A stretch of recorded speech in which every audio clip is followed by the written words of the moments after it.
اللہ تبارک و تعالی کا شکر کی زبان سے ادا کیا جائے،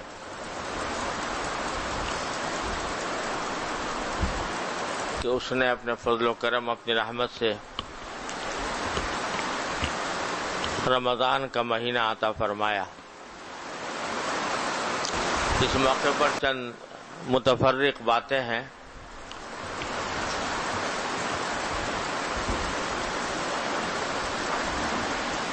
اللہ تعالیٰ ان کو سمجھنے کی توفیق عطا فرمائے، ان پر عمل کرنے کی توفیق عطا فرمائے۔ کیونکہ رمضان المبارک کی تکمیل ہو رہی ہے، تو میں نے اپنے شیخ حضرت عارفی قدس اللہ تعالیٰ سرہ سے بارہا یہ بات سنی، اور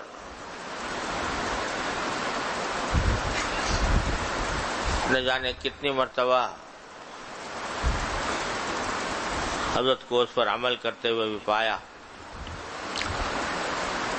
کہ جب بھی اللہ تبارک و تعالی کسی عبادت کی توفیق عطا فرمائے تو دو کام بندے کو کرنے چاہیے۔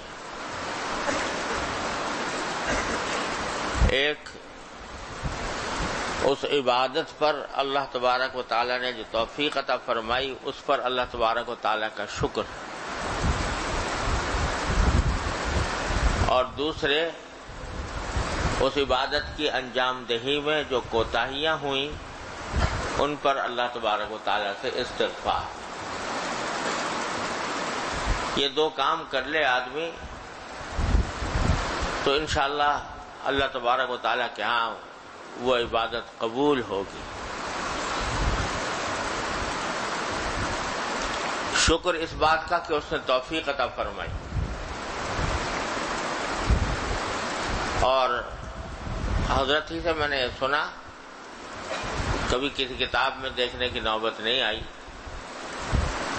کہ حضرت صدیق اکبر رضی اللہ تعالی عنہ کا یہ ارشاد ہے کہ جب کوئی بندہ کسی عبادت کی تکمیل پر یہ کہہ دے کہ الحمدللہ استغفر اللہ، الحمدللہ استغفر اللہ، تو شیطان کہتا ہے کہ اس نے میری کمر توڑ دی، کیونکہ شیطان کے بہکانے کے جو دو بنیادی راستے تھے وہ اس نے ختم کر دیے۔ شیطان بعض اوقات تو اس طرح بہکاتا ہے کہ کسی عمل کی جب توفیق ہو گئی، کسی عبادت کی توفیق ہوئی، تو شیطان یہ بہکاتا ہے یہ تیری کیا عبادت ہے، یہ تو ٹکریں ماری تو نے، کھانا پوری کی، عبادت تو وہ ہے جو صحابہ کرام نے سے منقول ہے کہ جب نماز کے اندر کھڑے ہوئے تو پرندہ کی طرف دماغ چلا گیا، جو باغ کے اندر پھنسا ہوا تھا اس کی طرف دماغ چلا گیا تو سارا باغ صدقہ کر دیا۔ یعنی ایک لمحے کے لیے پرندے کی طرف دھیان چلا جانے کو بھی یہ سمجھا کہ یہ نماز ادھوری رہ گئی اور نماز کامل نہیں ہوئی، لہذا سارا باغ صدقہ کر دیا۔ پہرا دیتے ہوئے تیر آ کر لگا سینے پر اور نماز جاری رکھی، نماز کو قطع نہیں کیا۔ تو عبادتیں تو ان کی تھیں صحابہ کرام کی، اور اس کے بعد سلف کی، جن کے بارے میں اطلاعات آتی ہیں، خبروں اس میں روایات میں معلوم ہوتا ہے کہ رات کو جب کھڑے ہوتے تو اس طرح کھڑے ہوتے جیسے کہ لکڑی کھڑی ہوئی ہے، کوئی حرکت نہیں ہوتی تھی، مسلسل لمبے کھڑے رہتے تھے۔ وہ تھی عبادتیں۔ یہ تمہاری عبادتیں کیا ہے؟ یہ تو ٹکر مارنا ہے، سر لگا دیا زمین کے اوپر، پھر اٹھا لیا، مرغی کے چونچوں کی طرح چونچیں مار دی اور فارغ ہو گئے، اور دل کہیں اور دماغ کہیں، نہ دل نماز کی طرف ہے نہ دماغ نماز کی طرف ہے۔ یہ کیا عبادت تو نے کیا؟ تو شیطان بعض اوقات اس طرح ورغلاتا ہے کہ جو کچھ عبادت کی توفیق ہو گئی اس کی ناقدری پیدا کرتا ہے دل میں کہ یہ کچھ بھی نہیں کیا تو نے، اور اس کے نتیجے میں مایوسی پیدا کر دیتا ہے کہ بھئی میں نے جب کوشش تو کی پوری لیکن مجھ سے بن پڑا نہیں، اور وہ معیار حاصل نہیں ہو سکا جو حضرات صحابہ کرام کو حاصل تھا، جو بزرگان دین کو حاصل تھا، لہذا میرے بس کا کام نہیں ہے یہ۔ اب مایوسی پیدا ہو گئی، جب مایوسی پیدا کر دی شیطان نے تو اس کے بعد جتنا کچھ تھوڑا بہت کرنے کی توفیق ہو جاتی تھی وہ اس سے بھی گیا کہ جب فائدہ ہی کوئی نہیں، میرے نماز پڑھنے سے، روزہ رکھنے سے، عبادت تلاوت کرنے سے یہ فائدہ ہی کوئی نہیں، تو اب میں کیوں اپنے سر ماروں اس میں؟ اللہ بچائے، اس طرح شیطان بہکا کر اس کو مایوسی میں مبتلا کرتا ہے۔ مایوسی کے نتیجے میں جو کچھ تھوڑا بہت بن پڑ رہا تھا اس سے بھی محروم کر دیتا ہے۔ اس کا علاج ہے الحمدللہ۔ جب نماز کے بعد کہہ دیا الحمدللہ تو معنی یہ ہوئے کہ اللہ آپ کی توفیق پر میں شکر ادا کر رہا ہوں کہ آپ نے مجھے توفیق دے دی، جیسا کیسا مجھ سے بن پڑا لیکن توفیق تو ہو گئی، آپ کے دروازے پر حاضری کا موقع تو مل گیا، یہ پیشانی آپ کی بارگاہ میں ٹک تو گئی، چاہے کس نے ہی بے دلی سے ہو، بد شوقی سے ہو، کسی طرح بھی ہو، لیکن یہ پیشانی ٹک گئی آپ کی بارگاہ میں، آپ نے اس کی توفیق دے دی، اے اللہ میں اس کا شکر ادا کرتا ہوں۔ اب یہ کہ وہ جب ٹکی تو اس میں خیالات ادھر ادھر کے آ رہے تھے اور فوش قسم کے خیالات بھی آ رہے ہیں اور دنیا جہان کے خیالات آ رہے ہیں، پیشانی اللہ کی بارگاہ میں ٹکی ہوئی ہے اور دماغ دل کہیں اور ہے، غلط سلط قسم کے خیالات آ رہے ہیں، تو یہ اللہ تبارک و تعالیٰ کی بارگاہ میں پیش کرنے کے لائق نہ ہوئی یہ پیشانی۔ تو ہمارے حضرت والا فرماتے تھے کہ یہ بھی ایک شیطان کا دھوکہ ہے۔ ارے پہلے اس بات پر اللہ تعالیٰ کا شکر تو ادا کر لو کہ پیشانی ٹک گئی بارگاہ الہی میں۔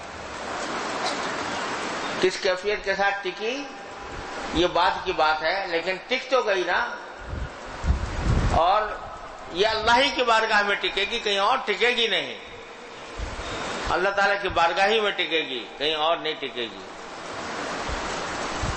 ہمارے حضرت والا فرماتے تھے کہ ایک مرتبہ ایک صاحب آئے اور انہوں نے آ کر کہا کہ حضرت ہماری نمازیں کیا ہیں، میں تو پریشان ہوں، مایوس ہو رہا ہوں، کیونکہ جب نماز کے لیے جاتا ہوں تو سجدہ کرتا ہوں، سجدے میں بہت برے برے خیالات دل میں آ رہے ہوتے ہیں اور اللہ تعالیٰ کی طرف دل متوجہ نہیں ہوتا، سجدہ کر رہا ہوں، پیشانی ٹکی ہوئی ہے، لیکن خیالات کا ایک طوفان ہے، غلط سلط خیالات کا طوفان ہے جو مچ رہا ہے۔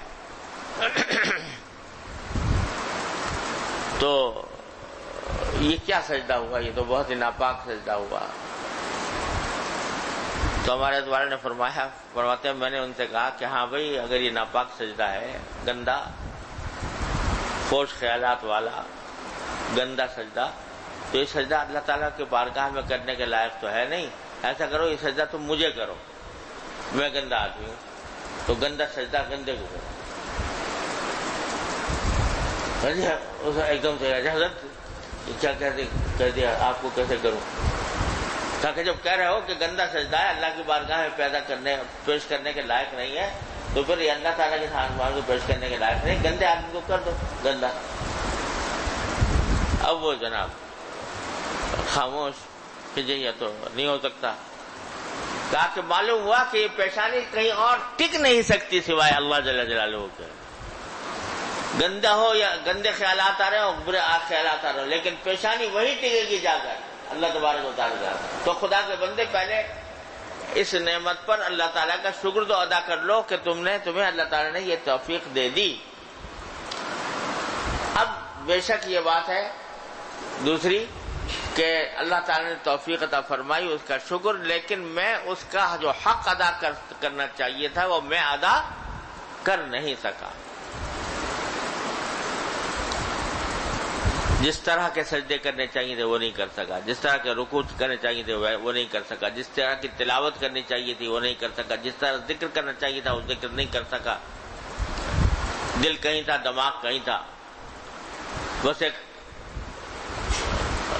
خانہ پوری کے طور پر سارے کام کر رہا تھا.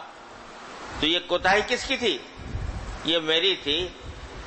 لیکن میرے مالک نے ایسا کرم فرمایا ہوا ہے کہ کوئی آدمی کوتاہی کتنی بڑی کوتاہی ہو، جب اس کے اوپر استغفار توبہ کر لیتا ہے تو میرا مالک اپنے فضل و کرم سے اس کو معاف کر دیتا ہے، اس کوتاہی کو معاف کر دیتا ہے.